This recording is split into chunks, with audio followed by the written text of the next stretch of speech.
Okay, hello everybody. Today we are going to speak about the information packaging of a juxtaposition, a comparison of four genres in corpus of contemporary American English. In my presentation, we will walk through these elements you can see here. First of all, I will start my presentation by giving you a brief summary about the meaning of a juxtaposition, and then I will show you my hypothesis. And then I will show you my methodology and data, and then we will speak with each other about the types of juxtaposed clauses in KUKA and the difference between old and new information. And by the end of my presentation, I will give you a brief summary about my presentation topic and show you my references. In case you would like to extend your knowledge about this topic, you can come back to these references. Okay. So first of all, let me please give you a brief summary about the meaning of a juxtaposition. A juxtaposition can be defined as a placement of something outside something else, or in other words, we can say that a juxtaposition can be defined as a transformation in which a clause that acts as a subject at the beginning of your sentence is juxtaposed to the end of your sentence. We would like now to apply this definition to these examples that you can see here blue. In the first example, you can see that you have a juxtaposition sentence. But what's more important to me is to explain to you how you can define your juxtaposition discourse. A juxtaposition discourse always starts with the subject at the beginning of your sentence.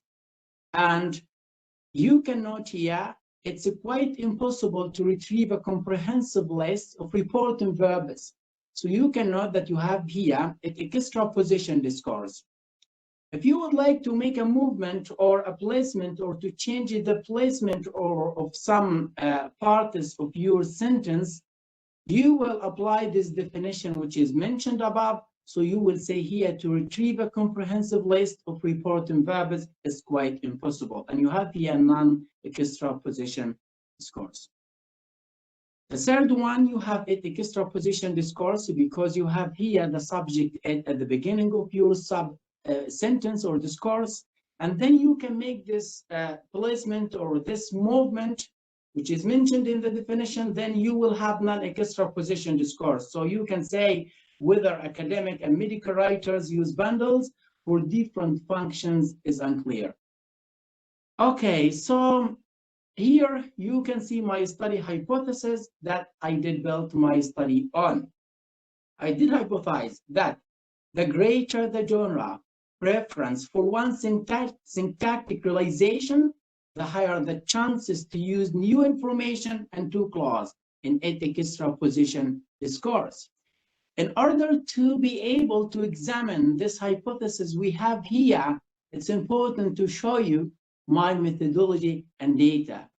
Here you can see that it's important to let you know that this study was carried out in a corpus analysis of 120 attestations or examples. 30 attestations have been used per genre in the American Contemporary English, KUKA. Someone may ask me how I did extract these examples from KUKA.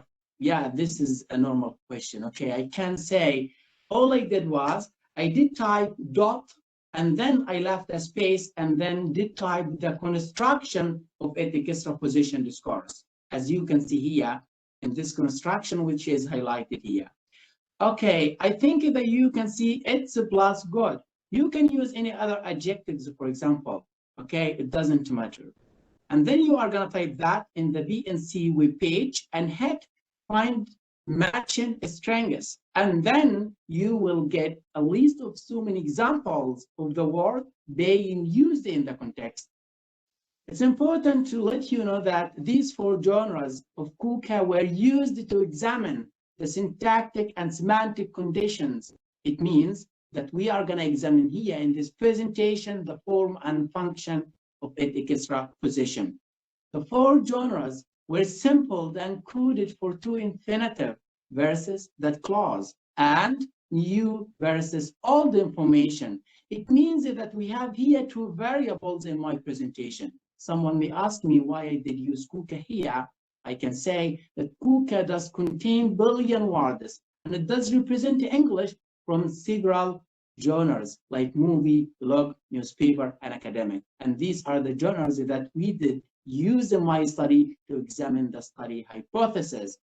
This study aimed to analyze the types of extraposed clauses and old versus new information.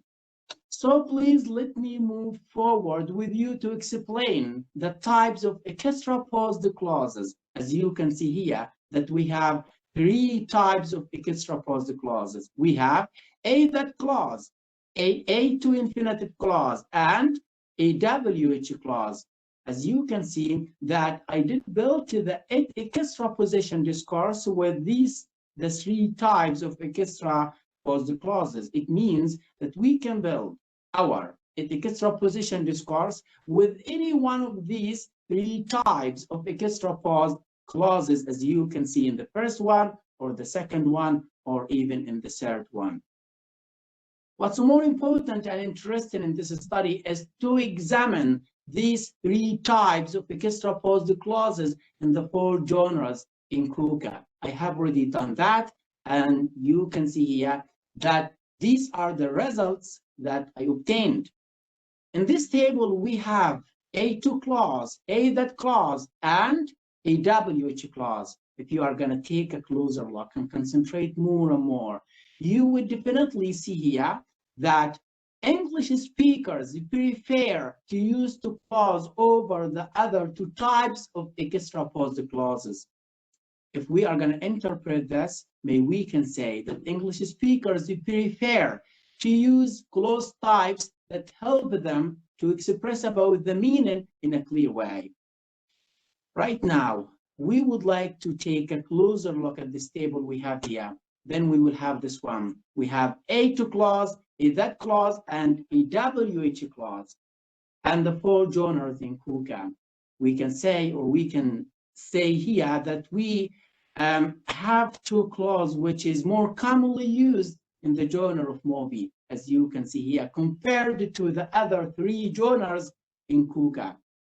That means, or based on these different frequencies, based on these different numbers you have here, we can say that the genres of KUKA may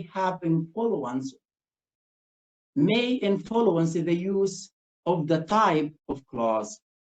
So if we would like to represent these numbers in a figure in order to have a better understanding, we can have this one. But in this one, it's really important to pay your attention here to the genre of academic.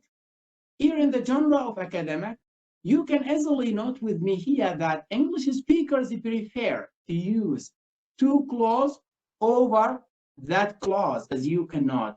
But this is really interesting because these study results are not in conformity, are not in line with Tsanga's study 2015. Tsanga's study 2015 confirmed and demonstrated that clause is more commonly used than two clauses in the genre of academic, which is really interesting because they are not in conformity or they are not in line with each other. Right now, please let me move forward to explain to you the difference between given and new information. In order to be able to understand the terms here which are highlighted, I brought you this example. Last night, the moon was so pretty that I called my brother on the phone and told him to go outside and look. Here you can see the underlined words. The first one, the moon. As I did quote this word here, discoursing you, because this is the first time to be mentioned in your sentence. And this is here or alt. Why? Because you have a familiarity with this word. You heard this word many, many times. Let me go to the second one, my brother. This is discoursing you. It has not been mentioned earlier in your discourse. That's why I did quote it here as discoursing you. It's here on you. That's because you don't have a familiarity with this word. Someone may ask me, I have a familiarity with the word brother. Okay, that's fine. but you don't have a familiarity with the word brother here in this discourse, because you don't have any details, any information about him. You don't know how old he is, etc. Okay, that's why we did code it as here new.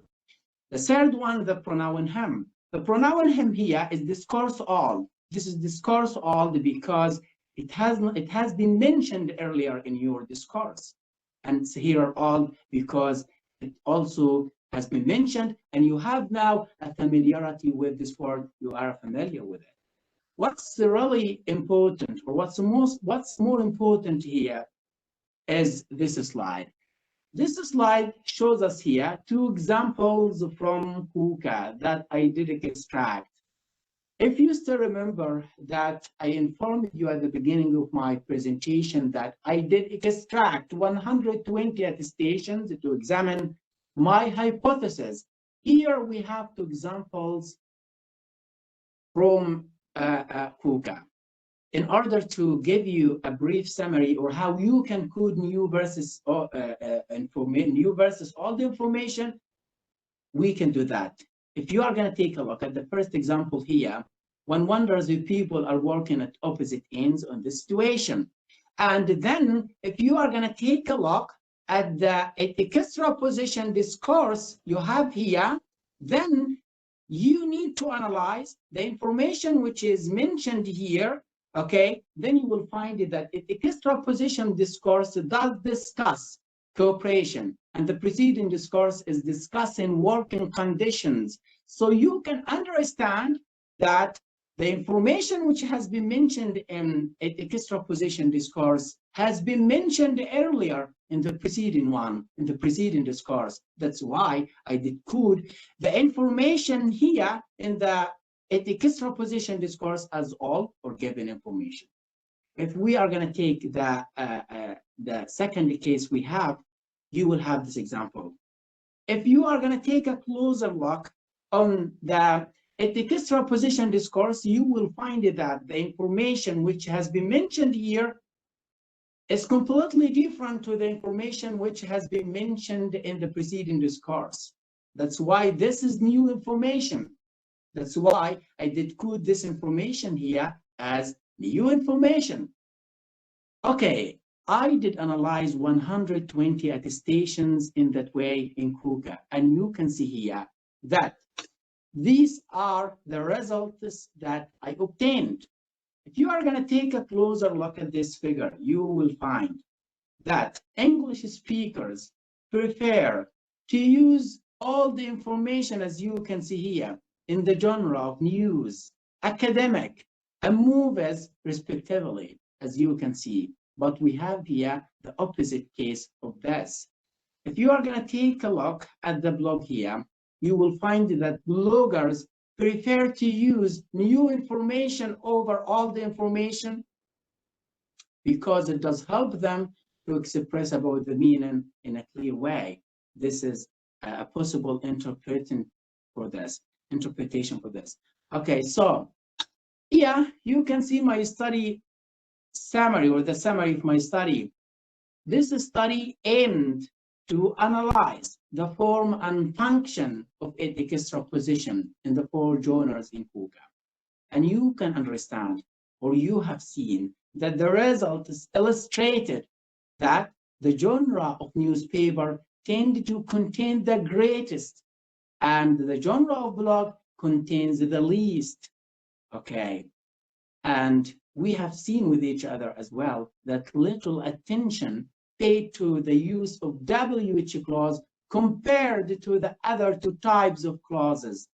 What's more important to pay your attention to as my study hypothesis, as I want to tell you that my study hypothesis has been demonstrated and proved with the syntactic conditions, but not with the semantic conditions. Okay, here you can see my references. In case you would like to extend your knowledge about this topic, you can definitely come back to these references. And I really recommend this reference you have, or you see here, Kaltenbach 2005, which is really important, as you would definitely be able to extend your knowledge about this topic if you are going to read this source. Okay, so thank you very much for your attention, and please feel free to ask me any questions.